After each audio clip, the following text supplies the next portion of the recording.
Jessie St. James was born in 1954 in the state of California, USA. She rose to prominence as an actress within the American mature film industry, with the prime of her career unfolding throughout the 1980s. This period was a significant era for the industry, marked by increased production and evolving styles. Jessie's debut.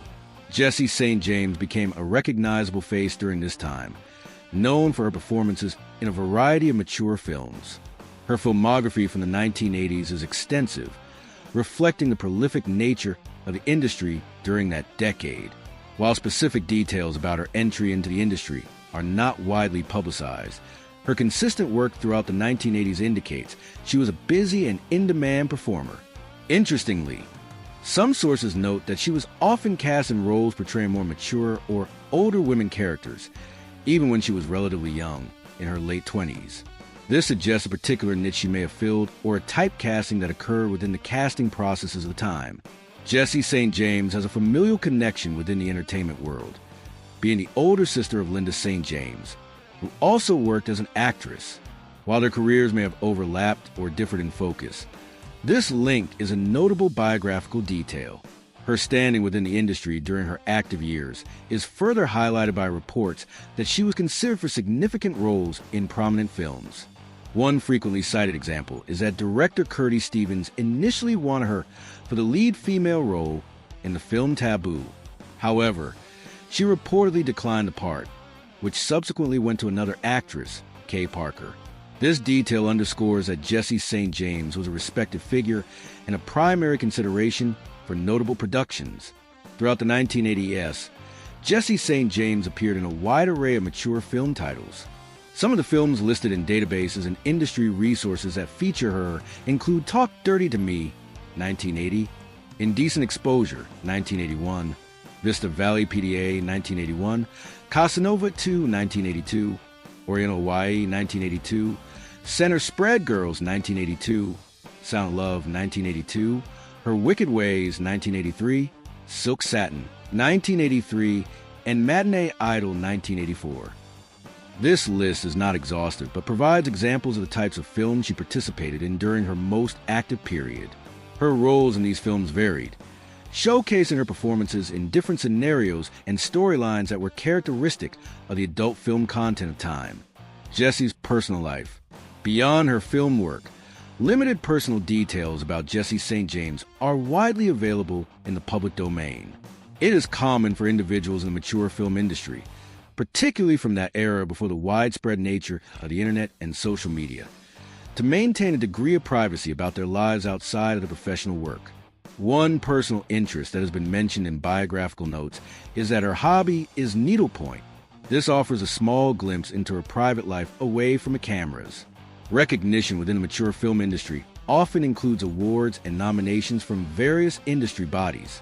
Available information suggests that Jessie St. James received at least one award win and one nomination during her career.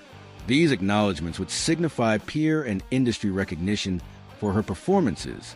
For instance, she was nominated for an AFA Award in 1982 for Best Supporting Actress for a role in Oriental Hawaii.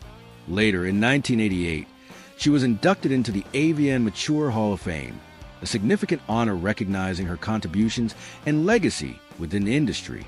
The mature film landscape of the 1980s was different in structure and operation compared to the industry today. Performers often worked on numerous films, and the distribution and consumption of mature content were primarily through videocassettes and mature theaters. Details regarding her departure from the mature film industry and her life following her retirement are not extensively documented in public sources.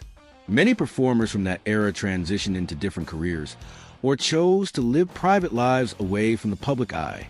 The reasons for her retirement are not widely known. Jessie St. James's body of work remains part of the history of American mature cinema of the 1980s and is cataloged in film databases and archives dedicated to the industry. Her induction into the AVN Hall of Fame underscores her impact and lasting recognition among her peers and industry chroniclers. History of mature films.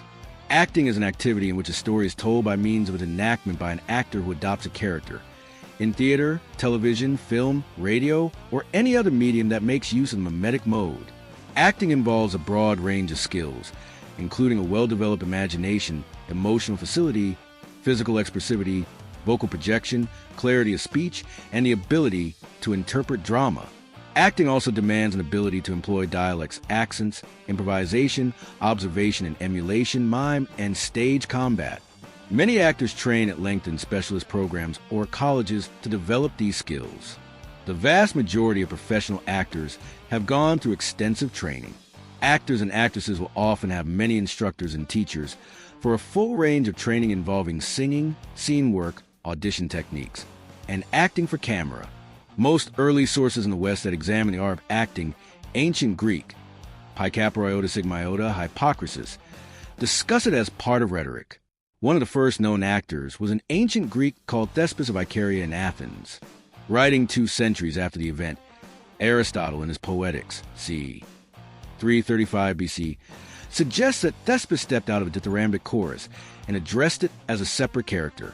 Before Thespis, the chorus narrated, for example, Dionysus did this. Dionysus said, when Thespis stepped out from a chorus, he spoke as if he were the character, for example, I am Dionysus, I did this.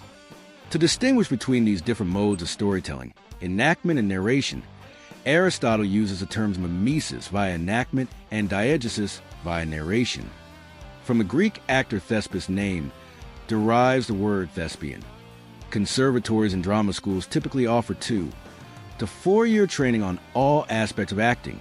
Universities mostly offer 3 to 4-year programs, in which a student is often able to choose to focus on acting whilst continuing to learn about other aspects of theater. Schools vary in their approach, but in North America, the most popular method taught derives from the system of Konstantin Stanislavski, which was developed and popularized in America as method acting by Lee Strasberg, Stella Adler, Sanford Meisner, and others. Other approaches may include a more physically based orientation, such as that promoted by theater practitioners as diverse as in Bogart, Jacques Lekic, Jerzy Grodowski, or Vsevolod Meyerhold. Classes may also include psychotechnique, mask work, physical theater, improvisation, and acting for camera. Regardless of a school's approach, students should expect intensive training in textual interpretation, voice, and movement. Applications to drama programs and conservatories usually involve extensive auditions. Anybody over the age of 18 can usually apply. Training may also start at a very young age. Acting classes in professional schools targeted at under 18s are widespread. These classes introduce young actors to different aspects of acting in theater, including scene study. Increased training and exposure to public speaking allows people to maintain a calmer and more relaxed physiology. Measuring a public speaker's heart rate is perhaps one of the easiest ways to assess changes in stress, as heart rate increases with anxiety. As actors increase their performances, heart rate and other signs of stress may decrease. This is very important in training actors, as adaptive strategies gained from increased exposure to public speaking can regulate implicit and explicit anxiety. By attending an institution that specializes in acting, the increased opportunity to act will lead to a more relaxed physiology and a decrease in stress and its effects on the body. These effects can range from hormonal to cognitive health that can impact quality of life and performance.